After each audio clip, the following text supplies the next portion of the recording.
कंकाल का रहस्य। चौरा गांव के खेतों में इन दिनों खुदाई का काम चल रहा था। असल में इसी गांव से होकर एक अच्छी सड़क गुजरनी थी, इसलिए यहाँ खुदाई शुरू की गई थी।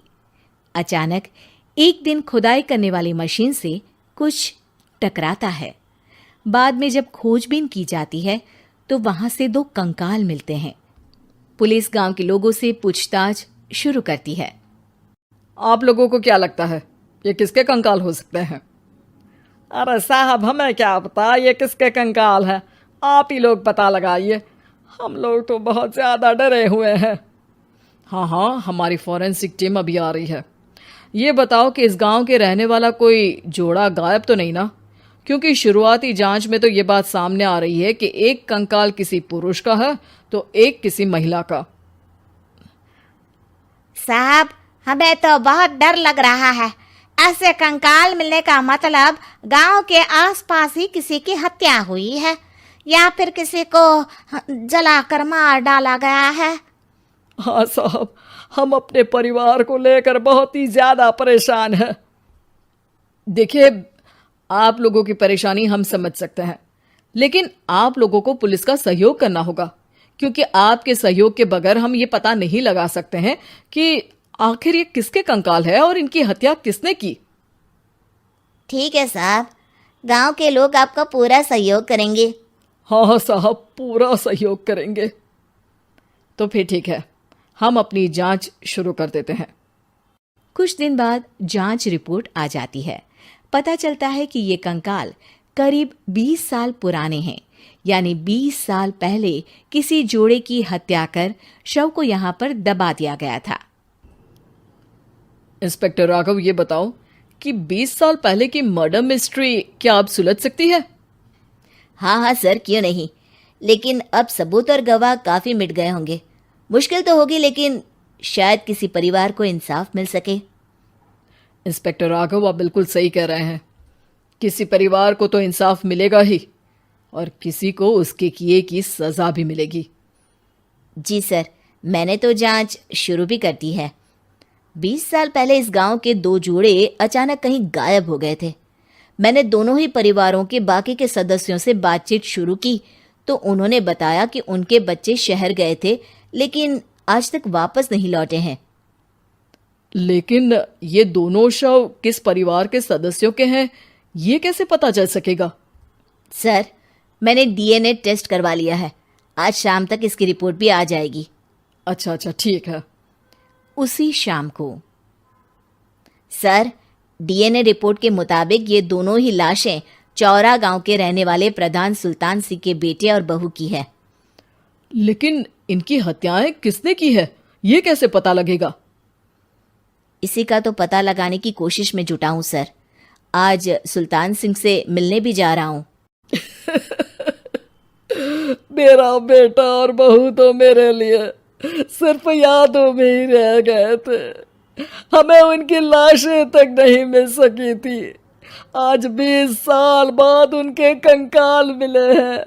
मैं अब किसके लिए जीऊं?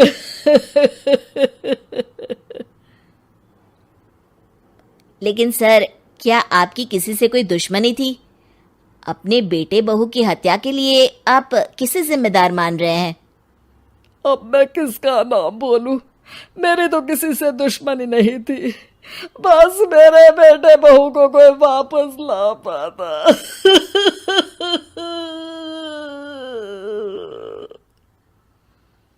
इसके बाद सुल्तान सिंह फूट फूट कर रोना शुरू कर देते हैं। सर, अब आप इनका अंतिम संस्कार करवा सकते हैं। कम से कम इनका शरीर ना सही, इनका कंकाल तो आपको मिला है। लेकिन हाँ, अगर आपको कुछ भी याद आए तो ज़रूर बताइएगा। मेरी तो बेटा अब उम्र हो गई है, लेकिन मेरे बेटे और बहू के हत्यारों का ज़रूर पता लगाइएगा, क्योंकि जब तक हत्यारे पकड़े नहीं जाएंगे मेरा मन नहीं मानेगा।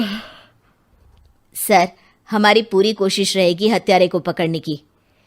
लेकिन एक बात बताइए, उस वक्त आपको किस पर शक गया था?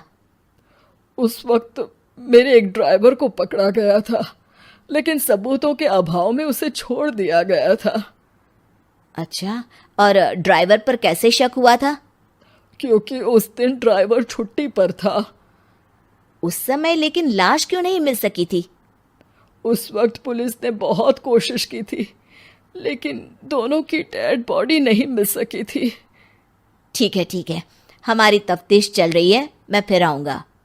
इसके बाद इंस्पेक्टर वहां से चला जाता है और सुल्तान सिंह अपने बेटे और बहू की याद में खो जाते हैं। कुछ दिन बाद सुल्तान सर, एक बात बताइए, जब आपके बेटे बहू की हत्या हुई थी, उसी के आसपास आपके ही गांव का रहने वाला एक और जोड़ा उसी वक्त गायब हो गया था ना? हाँ सर, अलका और अभिषेक, वो भी मेरे बच्चों जैसे ही थे। तो फिर वो कहाँ है? उनका भी आज तक पता नहीं चल सका, लेकिन बताते हैं कि कुछ साल पहले अभिषेक को गांव के ही किसी आदमी ने मुंबई में देखा था, लेकिन फिर वो गायब हो गया। यानी अभिषेक और अलका की हत्या नहीं हुई थी, बल्कि उन्होंने किसी वजह से खुद ही गांव छोड़ दिया था। हाँ, हो सकता है, क्योंकि अभिषेक मेरे बेटे संतोष का अच्छा दोस्त था और उसका मेरे घर भी आना जाना लगा रहता था। हो सकता है कि उसने मेरे बेटे और बहू के बारे में सुन लिया हो और ये गांव छोड़ दिया हो सकता है। उनके परिवार का कोई अब नहीं रहता क्या इस गांव में? अब तो कोई नहीं रहता। एक चाचा थे, लेकिन उन्होंने भी अपना पुश्तैनी मकान बेच दिया है। वो भी अब कहीं शहर में ही बस गए हैं। ओह, अभिषेक और अलका के बारे में भी पता लगाना होगा। हो सकता है कि वही इस हत्या के बारे में कुछ बता सके। हो तो सकता है, लेकिन वो बेचारे तो खुद ही वक्त के मारे थे, वो क्या बताएंगे। फिर भी सर, जब केस दोबारा खुला है तो जांच तो करनी ही पड़ेगी, और इस बार तो लाशें भी बरामद हुई है। कुछ दिन तक लगातार तफ्तीश चलती रही। एक दिन थाने से सुल्तान सिंह को फोन आता है। हाँ, कौन बोल रहा है? सर, मैं कांस्टेबल तुलाराम बोल रहा हूँ थाने से। आपको थाने आना पड़ेगा। थाने? लेकिन क्यों? सर, किसी की पहचान करवानी है। अच्छा ठीक है, मैं दोपहर तक पहुंचता हूँ। सुल्तान सिंह दोपहर में थाने पहुंचता है। कई पुलिस के अधिकारी वहां मौजूद रहते हैं। सर, आपके बेटे की हत्या का रहस्य आज शायद सुलझ जाए। अच्छा इंस्पेक्टर राघव, पर वो कैसे? सर, उस आदमी को देखिए, क्या वही अभिषेक है? सुल्तान सिंह की आंखों में हैरानी से आंसू आ जाते हैं। हाँ सर, यही अभिषेक है। ये आपको कहाँ से मिला? सिर्फ अभिषेक ही नहीं, बल्कि इसकी पत्नी अलका भी इसके साथ है। मैडम, जरा अभिषेक की पत्नी को लाइए। जैसे ही अलका को पेश किया जाता है, सुल्तान सिंह जमीन पर गिर जाते हैं। सुल्तान सर, क्या हुआ आपको? आप अलका को देखकर गिर क्यों गए? सुल्तान सिंह सर पकड़कर बैठ जाते हैं। ये अलका नहीं, बल्कि ये तो मेरी बहू रितु है। पूरा थाना एक दूसरे का मुंह देखने लगता है। क्या? इसके बाद हर किसी को दो कंकाल और हत्या का रहस्य समझ में आ गया।